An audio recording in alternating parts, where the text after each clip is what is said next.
Vamos lá, quem me ajuda a título da lição e verso, para a gente começar. Espera no Senhor, anima-te, e Ele fortalecerá o teu coração. Espera, pois, no Senhor. Ok.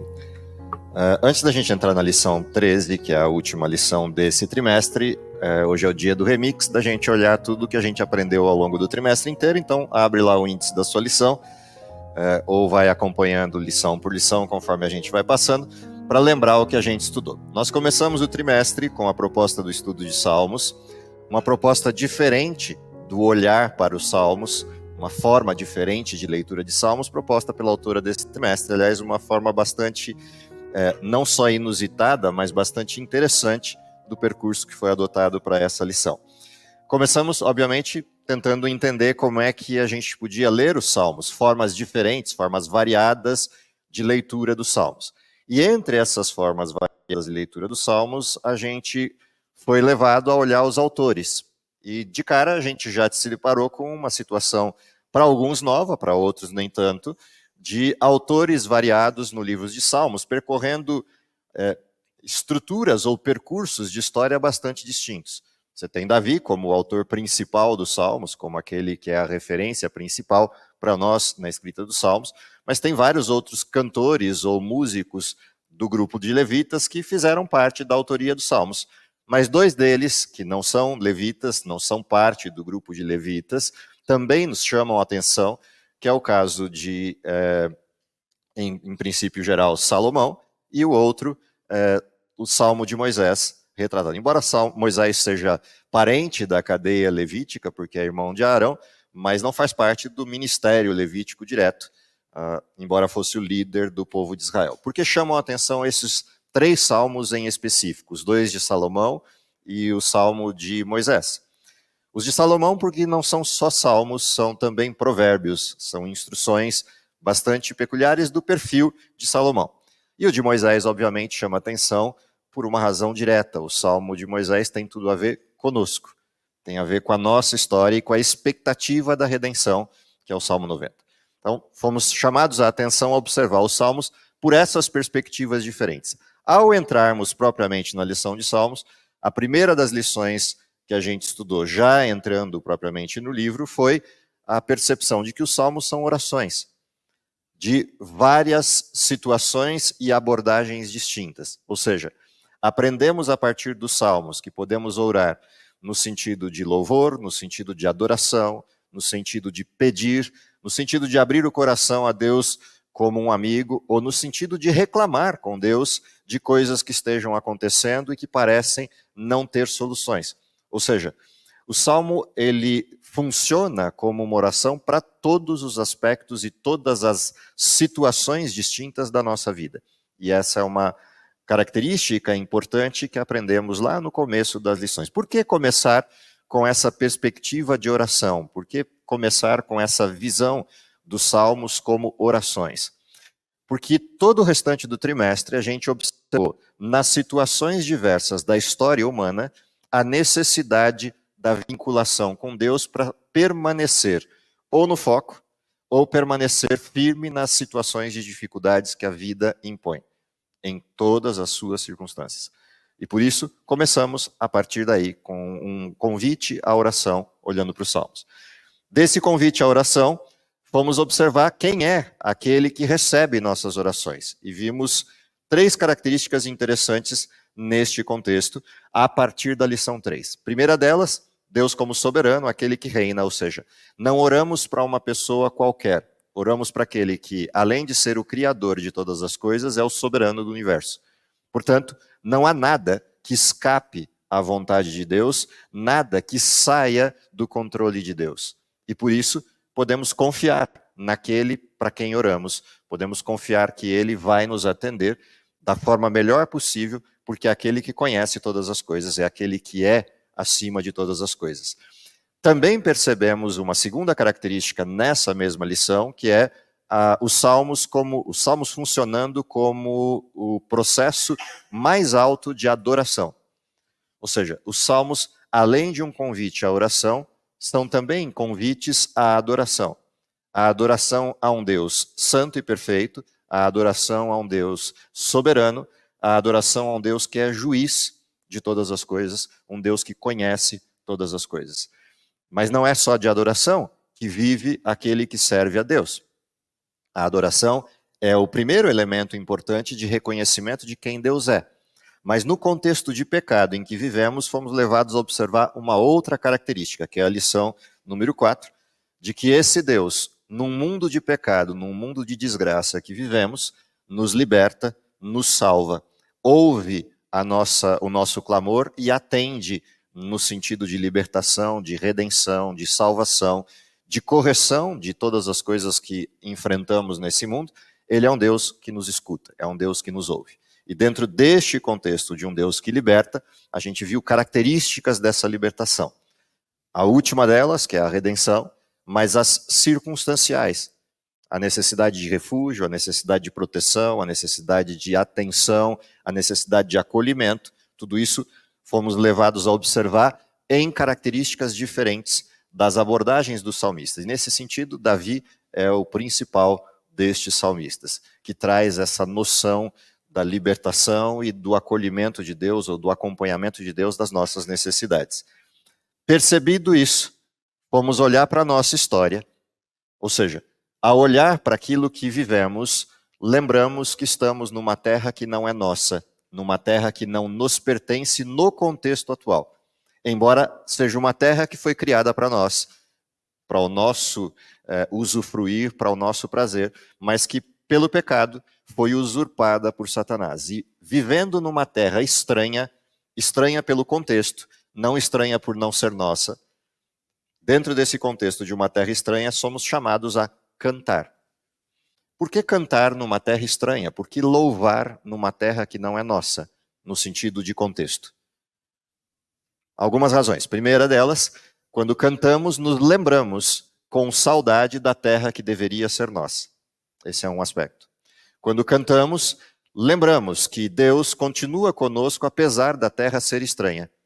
E Ele prometeu resgatar-nos dessa terra estranha e resgatar essa terra estranha para ser nossa outra vez. Portanto, duas promessas. A de que nós seremos libertos desta terra que hoje é estranha, passaremos um tempo de estágio no céu para reaprender as coisas daquilo que era o modelo original, as coisas que pertenciam ao modelo original, para retornarmos para essa mesma terra renovada, refeita aos moldes do modelo original. E por isso cantamos. Cantamos da fé, cantamos da esperança, cantamos da alegria, cantamos da angústia, cantamos louvores e cantamos em adoração, enquanto peregrinos numa terra estranha. E talvez o hino maior de todo esse contexto seja um clássico da inódia cristã, que é "Da linda pátria estou, muito longe". Esse contexto de lembrança de que somos peregrinos, caminhamos pela terra, mas não somos daqui, somos de outra terra que não é essa que aqui está. E não tem a ver com o céu, tem a ver com a terra original. Ou seja, vamos para o céu e voltamos para cá. Aqui será a nossa casa por toda a eternidade. Disto faz parte todo o conjunto de louvores e cânticos que emitimos a Deus nessa certeza de que, como peregrinos, encontraremos a redenção. Nesse contexto, também fomos levados a lembrar que esse Deus que nos acompanha em todo o tempo, um dia se levantará em defesa do seu povo, se levantará como aquele que julgará todas as nações e julgará todo esse processo do tempo de pecado. E esse Deus se levanta para atender àqueles que sofrem. Vimos isso como perspectiva futura. Deus se levanta em defesa do seu povo. Na última parte da história, Daniel 12 retrata essa cena como cumprimento da promessa, mas vimos também que esse Deus se levanta hoje, nos momentos em que isso se faz necessário. Nem sempre a gente vai ter a chance de assistir Deus se levantando. Às vezes nós descansamos na esperança de que Ele se levante, porque ainda não chegou o tempo de Ele se levantar. E há outras vezes que a gente assiste Deus se levantando e resolvendo as contas, resolvendo as coisas. Seja qual for das duas situações a gente viva, nós temos a certeza de que Deus se levantará definitivamente ao final. E, portanto, vivemos de forma pacífica, ou vivemos em paz, apesar das circunstâncias, porque temos a certeza de que as promessas de Deus se cumprem, seja no sentido circunstancial ou no sentido final. Dentro desse mesmo olhar, voltamos a observar um Deus misericordioso, e aqui não pela perspectiva de que Deus ouve e liberta, que foi a primeira visão nossa dessa misericórdia. Agora fomos chamados a olhar a misericórdia de Deus a respeito do nosso pecado, a respeito da condição que estamos de não estar só num mundo pecador, mas ser também pecadores. E dentro deste contexto é necessário que a gente se lembre que Deus é um Deus de misericórdia. Porque quando olhamos para os nossos pecados, não há possibilidade de salvação. Mas quando lembramos quem Deus é e o que Ele fez por nós, não há como nos perder. E essa visão de um Deus misericordioso foi um outro aprendizado importante. E no título da lição tinha uma outra coisa interessante, que é a alusão a um salmo.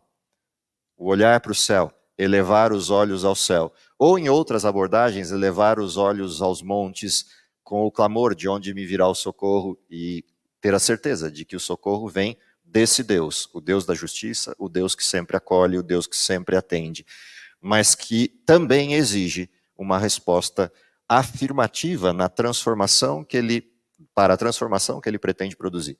Ou seja, entender que ele é misericordioso não é afastar a figura de um Deus santo e perfeito.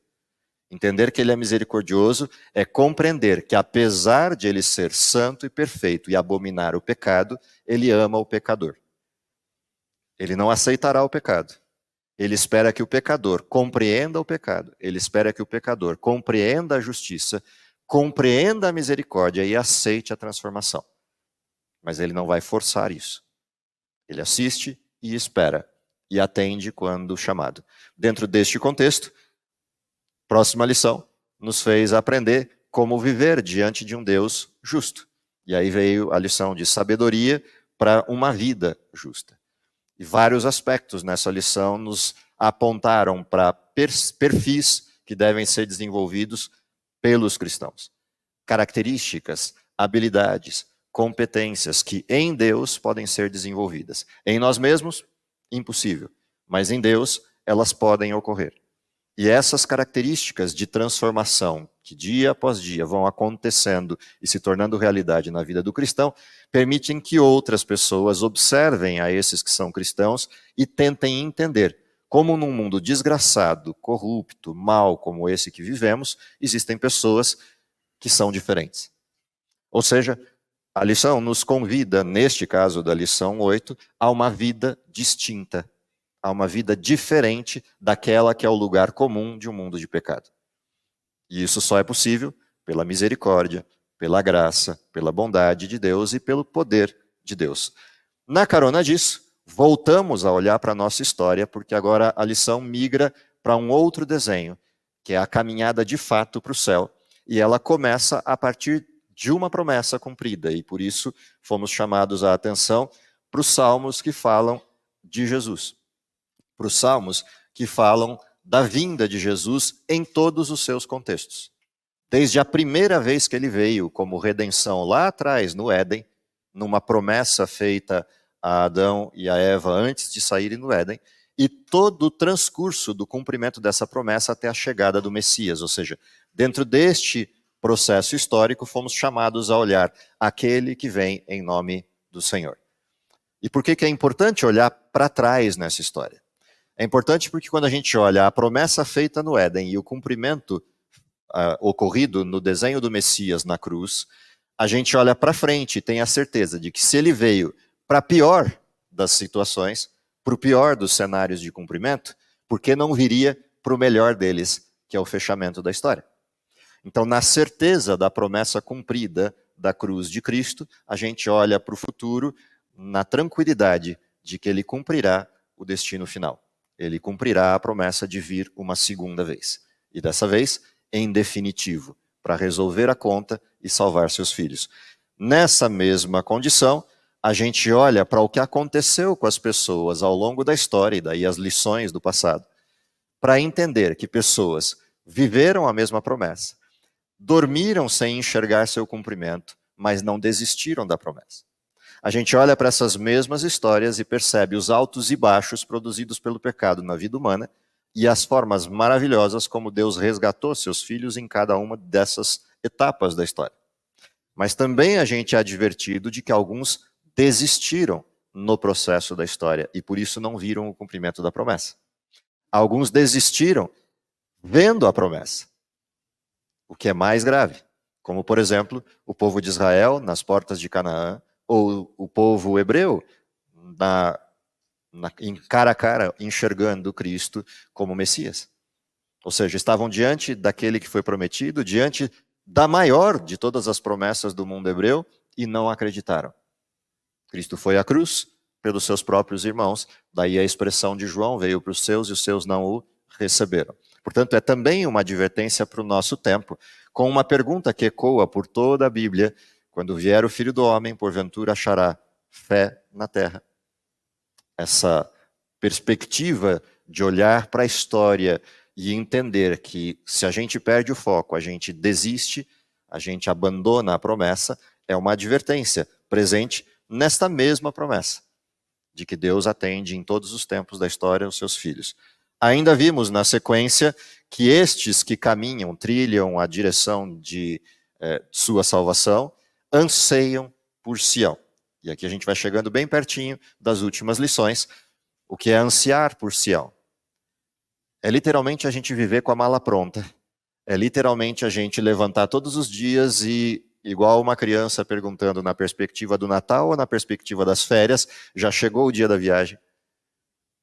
E a gente vê que não, deixa a mala ali do lado e segue o dia inteiro na expectativa de que amanhã seja o dia da viagem, e amanhã seja o dia da viagem, e amanhã seja o dia da viagem. Ou seja, ansiar por Sião é isso, é respirar todos os dias a expectativa que para nós vira uma certeza e aquilo que nos faz alinhado com o foco. Daí a expressão de Paulo, que não está nos Salmos, obviamente, está lá em Romanos, quando ele pontua de que aquilo que não nos confunde é a esperança. Porque qualquer outra coisa, em algum momento, pode causar confusão. Ou confusão porque a gente perde a perspectiva, ou confusão porque a gente perde o conceito das coisas. Mas tem uma coisa que não muda, e esta nos faz permanecer firmes: a esperança. Essa não confunde. E ela é o desfecho de tudo. E a esperança está baseada em uma razão: o amor de Cristo, que foi implantado no coração pelo Espírito de Deus. Romanos capítulo 5, os primeiros 5 versos, o último bloco deles.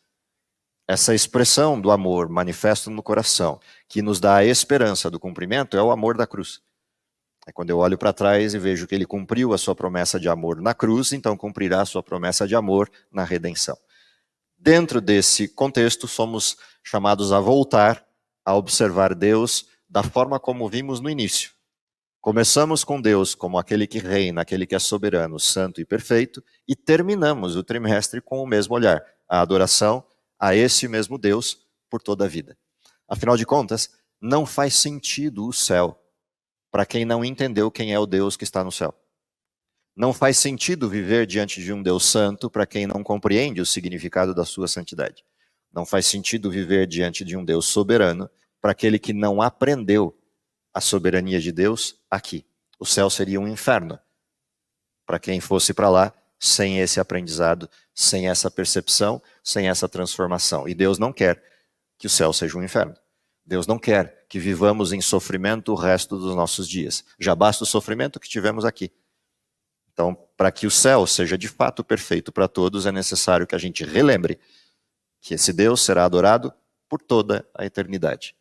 E adorado não no sentido zen, de ficar ali fazendo reverência o resto da eternidade, mas adorado no sentido de que cada pedaço da nossa estrutura, cada molécula que nos compõe, compreende a beleza da santidade de Deus e louva por isso. E o céu passa a ser agradável para quem vive assim, para quem anseia por isso. E então chegamos na lição 13, que é a triste verdade de que ainda estamos aqui. E por isso o título da lição não podia ser mais apropriado para encerrar o trimestre do que esperar no Senhor. Ou seja, é a triste notícia de que ainda estamos aqui, mas ao mesmo tempo a feliz notícia de que podemos descansar nele. Dentro desse contexto, vamos ao que a gente aprendeu essa semana no fechamento dos Salmos, do último olhar para os Salmos nesse trimestre. Primeira, a questão é a esperança, ou o esperar, é um chamado, é um convite. Ou seja, Deus nos chama para dizer, espere. Esse é um chamado esquisito.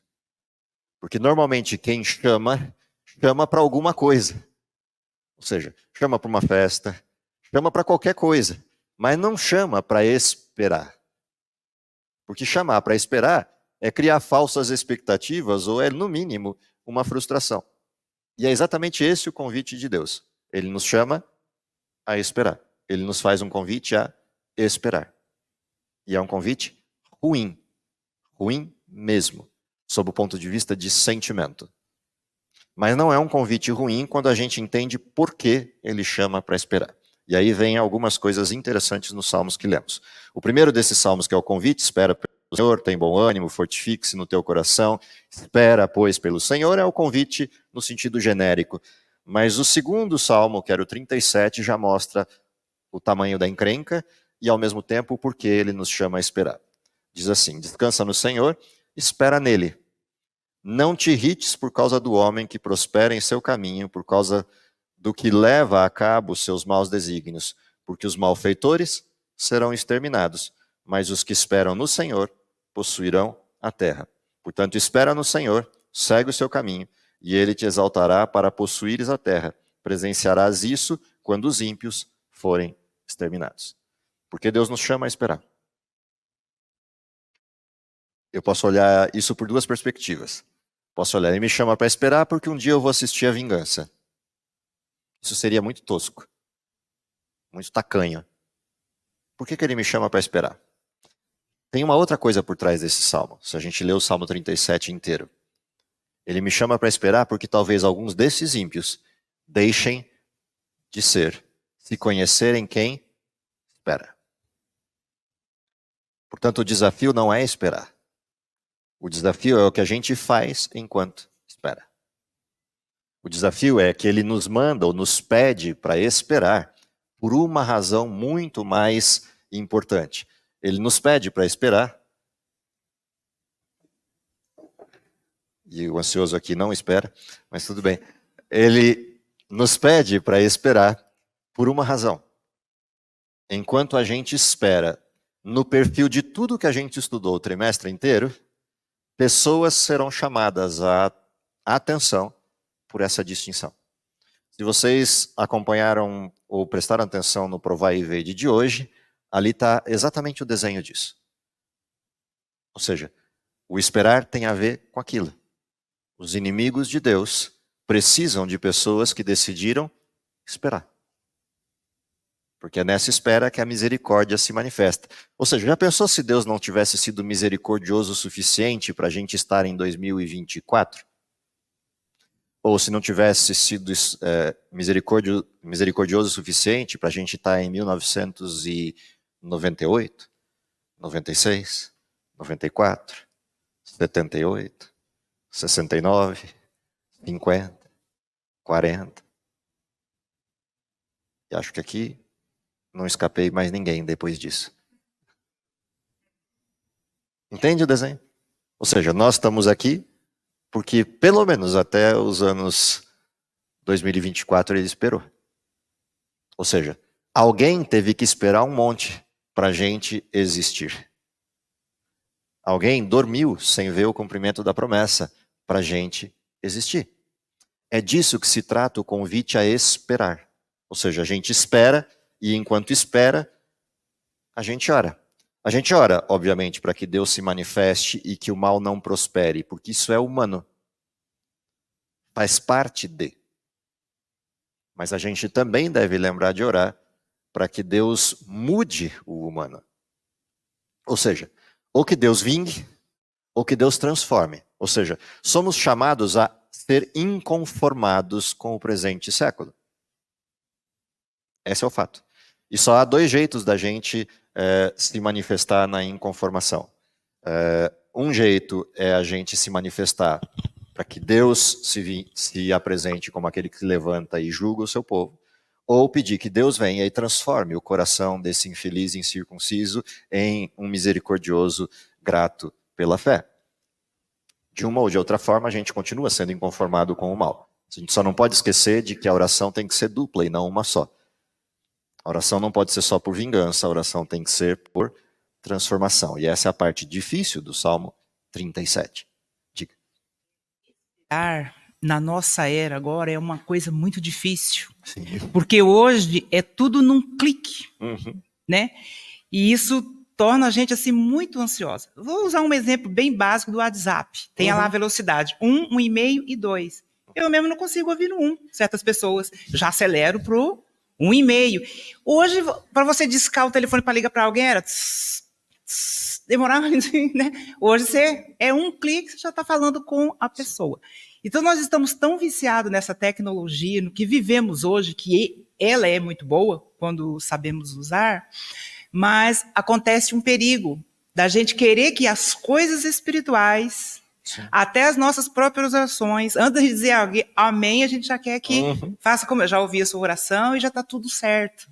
Né? Então, essa espera também, eu creio que traz para nós um benefício de nós continuarmos confiando na certeza do que vai acontecer. Tivemos um exemplo hoje do batismo que a pessoa estudou 2 anos. E às vezes a gente dá estudo, quando chega 4 meses, 5 meses, a gente já quer desistir. Não, isso aí não vai aceitar, Sim. não. 2 anos, né? Então a gente tem que ter o cuidado de não transferir um clique para as coisas espirituais. Existe um perigo da gente normalizar as coisas. Eu entendo a tecnologia, sou apaixonado por ela desde pequeno. Desde pequeno mesmo. Mas a gente não pode normalizar as coisas por causa disso. Tem um monte de coisas simples que a gente normaliza e nem percebe. Vou dar alguns exemplos, já que você usou o WhatsApp como exemplo. Eu abomino o áudio de WhatsApp. Até um tempo atrás eu usava um telefone que permitia converter áudio em texto. Aí ele saiu do ar e agora acabei de receber um presente de uma inteligência artificial que voltou a fazer a mesma coisa. Por uma razão.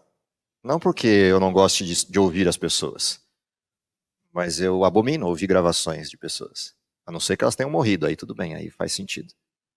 Mas se não, não. Ou seja, se eu quero ouvir a voz de alguém, eu pego o telefone e converso com alguém. Por uma razão muito simples e técnica. As pessoas acham que, por você usar áudios, você consegue resolver mais facilmente os problemas. Elas só não perceberam que elas estão truncando o cérebro.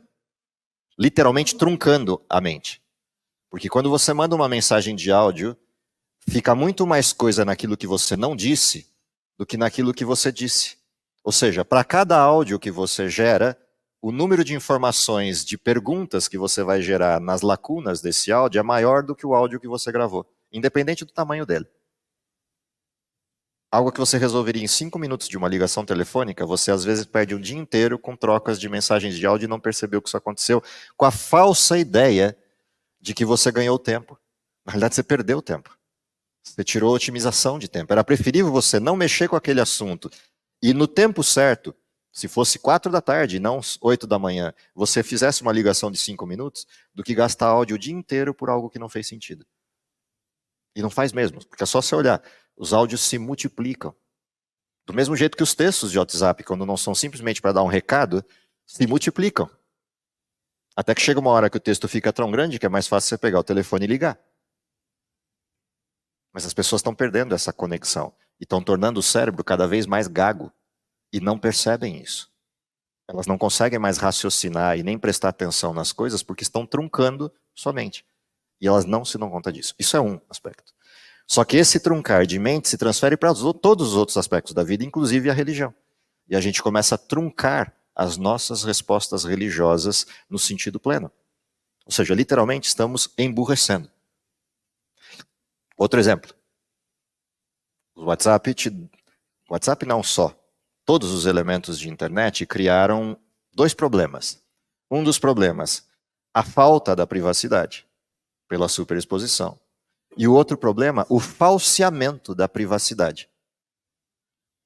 O excesso da divulgação ou a exposição para mim, é a grande coisa nociva do modelo, porque isso também vicia. Afinal de contas, todo mundo está sempre de férias quando a gente trata de Facebook, Instagram ou qualquer coisa do gênero, criando para todo mundo a expectativa de que a vida é aquela maravilha fantasiosa pintada nas imagens que todo mundo divulga. Ninguém divulga. É, igual o ditado antigo, né? Só vê a cachaça que eu bebo, não vê os tombos que eu levo. Facebook, Instagram, TikTok ou todos esses outros fenômenos viraram a superexposição desse tipo de coisa. Só vê as cachaças que eu bebo, não vê os tombos que eu levo.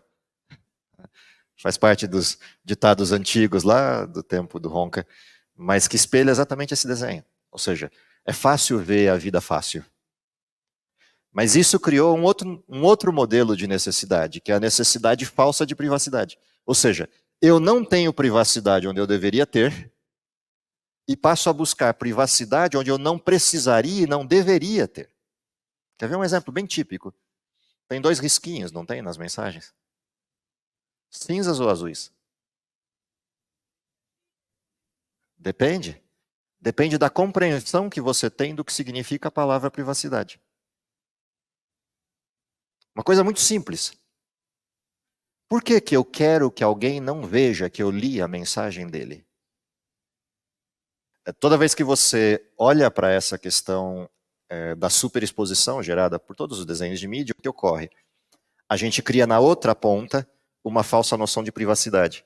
Ou seja, porque a gente está super exposto em tudo, a gente acaba querendo não ficar exposto naquilo que de fato a gente precisava ficar. E a gente confunde as coisas, até com uma alteração dos padrões éticos. E os risquinhos são um bom exemplo disso. Ou seja, por que eu deixaria os risquinhos cinza e não azuis? Por que eu não quero que o outro saiba que eu li a mensagem dele? Se a minha maior expectativa quando mando uma mensagem para alguém é que, no mínimo, a pessoa leia. Independente se ela vai poder responder ou não e quando ela vai responder ou não. Aliás, nada nos obriga que a resposta seja imediata, a não ser que tenha alguém morrendo. Mas tirado isso, o esperar é parte da vida cristã, tanto quanto a ética de ser ouvido e se fazer ouvir faz parte do mesmo modelo. Ou seja, eu mando uma oração para Deus e o que eu espero é que apareçam risquinhos azuis, independente se a resposta vai vir agora ou daqui 10 anos. Mas que pelo menos eu saiba que ele ouviu e possa descansar de que agora o problema está na mão dele e não mais na minha. Mas a gente perdeu essa noção. E a gente começa a confundir essas coisas. E isso mostra o quanto os desvios do comportamento, da estrutura ética, vão acontecendo e a gente nem se dá conta. O problema é que isso se transfere para a religião. E a gente passa a tratar as coisas da religião com esse mesmo perfil. É isso que eu queria dizer com os 2 risquinhos lá. Na sequência disso, na sequência da lição de paz, a gente foi chamado para olhar para uma outra perspectiva, que é a perspectiva da resolução das dificuldades do mundo. Ou seja, quando a gente sai para a missão, quando a gente se lança à missão, nem sempre as coisas são simples. Aliás, na maior parte das vezes, não. E a gente, enquanto chora, semeando, pode correr o risco de perder a perspectiva da colheita. Então, o que a gente foi chamado a atenção nos Salmos, de olhar que no fim da semeadura e no fim do processo do plantio e da germinação e do desenvolvimento virá um conjunto de feixes que trará alegria.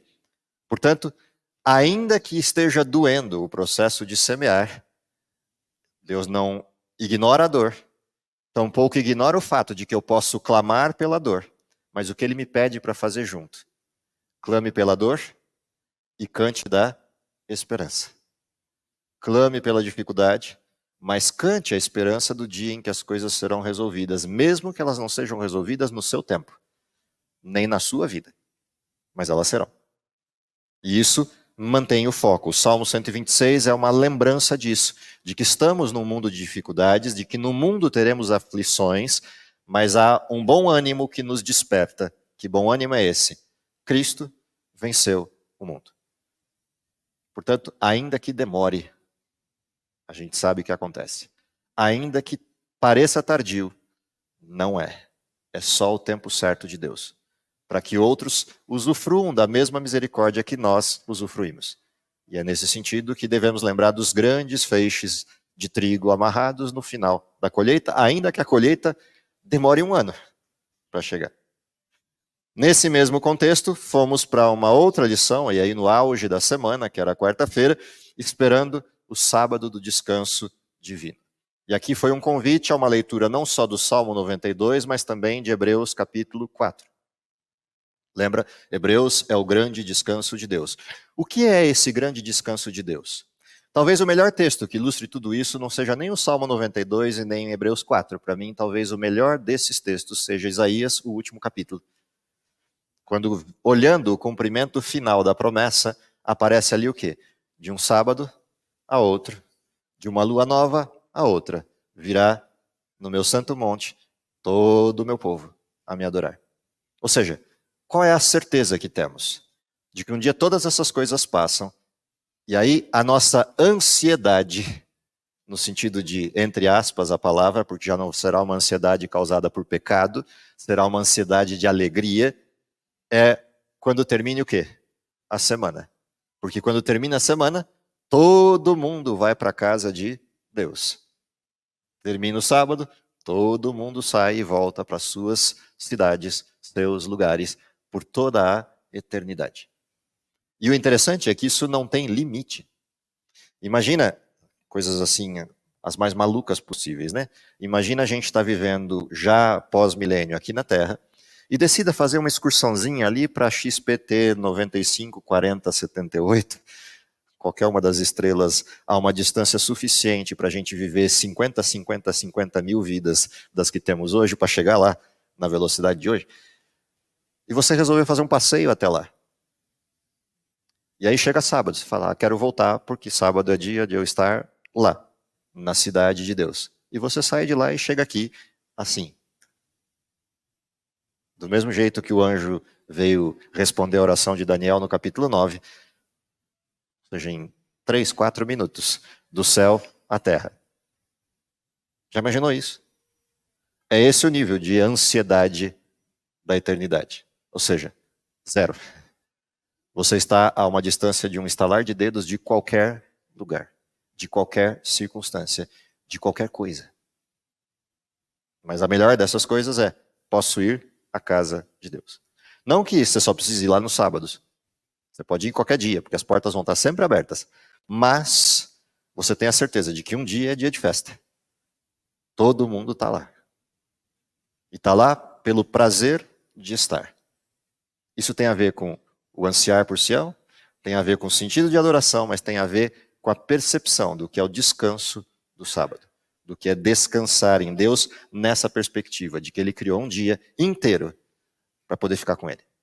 Dentro dessa mesma situação vem a última lição, que é a alegria vem pela manhã. Ou seja, qual é a grande certeza que tivemos no estudo inteiro do trimestre a respeito dos Salmos? De que não importam as circunstâncias, não importa o tamanho dos desafios, não importa o tamanho da desgraça, causada de forma direta ou indireta, contra nós ou contextualmente, não importa o que aconteça, a alegria vem pela manhã. Ou seja, o cristão dorme tranquilo, porque ele sabe que a alegria vem pela manhã.